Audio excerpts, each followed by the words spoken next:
All right, so I just programmed one key, the one key that I have handy, to the new ECU, and using my OBD prog thing, and it did work. I struggled with it a little bit because I didn't know what to select. So for future reference, for a 2006 Altima, use type 10 kWp. That's what you need.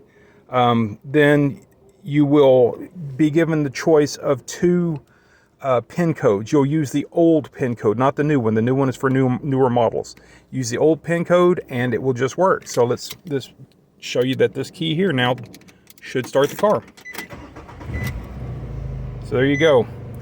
So now the next step for me is to get the dongle and look at the live data and see if it's any different for the short-term trims with the new computer, and I'm hoping it is because I'm running out of options here. All right, I'll be back. All right, well, before I did anything further, I went ahead and did an idle relearn. Idling on this is very good. I like where it is, around 600 RPM. The MAF number at idle is 2.3 to 2.4 grams per second, and that should be perfect. That should be great. So that is not the problem. Still have the problem though. When I first started this, when I first ran the car, before I drove it any, and I drove it around the block, before I drove it, the bank 1 sensor 2, in other words the downstream sensor, was pegging at 0.28 volts. 0.28. It wouldn't fluctuate at all. I would rev the engine and there was no change at all. It was always 0.28 volts. After driving it half a minute or so, I noticed that the voltage jumped up to 0.75, 0.78 volts, something like that, and it would bounce around up there then. So not sure what's going on. If there's a problem with the downstream sensor, I think that could cause these problems that I'm getting. I'm still getting between like 14.5 to 23% at idle for the short-term fuel. And the long-term fuel, of course, started at 0 because I started with a clean slate, but it has settled at 9.4%. I still think that those trims are too high and will cause an engine error eventually with the catalyst inefficiency error, the P420. I believe that will happen again. So this is not fixed. I think we can eliminate the CPU board, the MCUs or ECUs.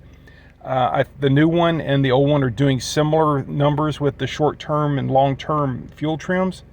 So I'm concluding that those are not the problem. So I have a spare now for this car, which is fine. Now I'm leaning back towards the O2 sensors or the wiring to it. Now I've already replaced the connector on the downstream sensor. And the wiring seemed okay to me. I've got voltages where I'm supposed to get them. And the sensor is sending values to the computer that I'm getting on my scanner. Now the front sensor, the upstream sensor, is not acting as I would hope. It's kind of only bouncing around between like 0.15 volts and 0.32 volts. I would think more voltage swing on that would be expected for a properly working system. Or maybe it's the other way around. Maybe that gentle change, and those swings were while I was driving. It gave me a range.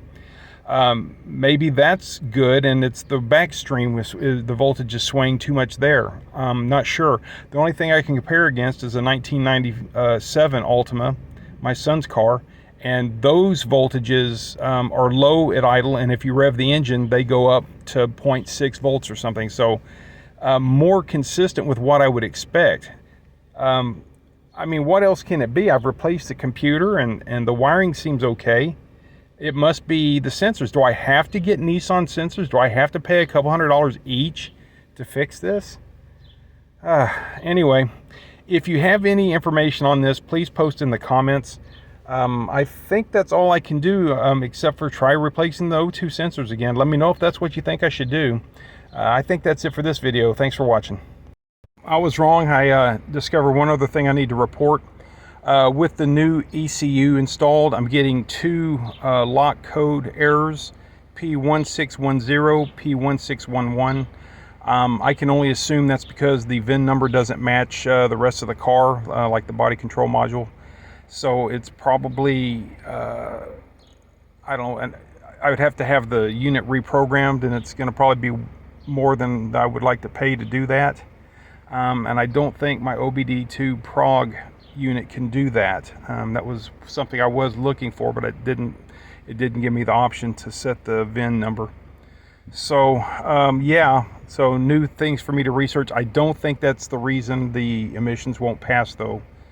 In fact, I've had other cars where the VIN numbers don't match between the computer and the rest of the car, and it passes just fine in the state of Texas. They don't care about that sort of thing. They just care about the emissions.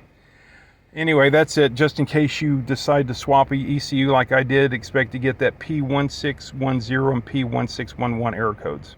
See ya. I did a little bit of research on the P1610 and P1611 errors.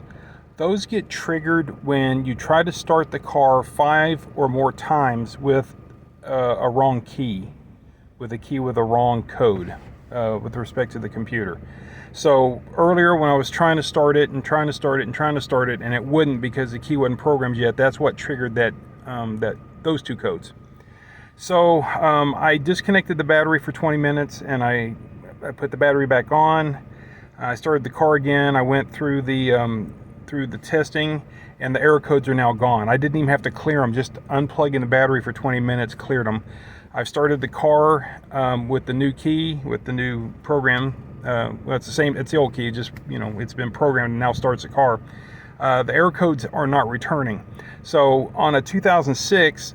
Apparently, it doesn't even prevent you from starting the car. However, on newer Nissans, people are reporting that those two codes will keep your car from running, in particular the P1610. Once that has been locked into the computer, a proper key won't even start the car. So be careful with that stuff. I'm back to looking at the O2 sensors. It's looking like bank 2 is Bufu or FUBAR. Whatever you want to call it.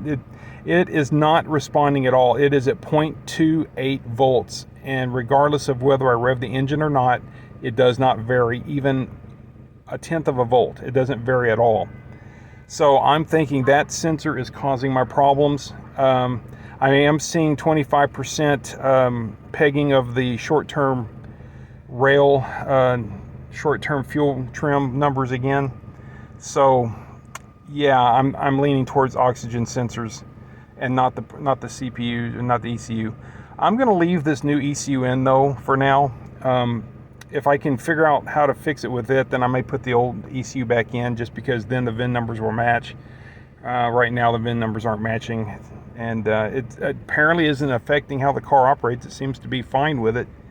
But yeah, man, so this is kind of a headache, and I hope this video helps somebody. I wish I would have found a video like this to help me along the lines of figuring this out. But yeah, I'm thinking O2 sensor. Let me know what you think.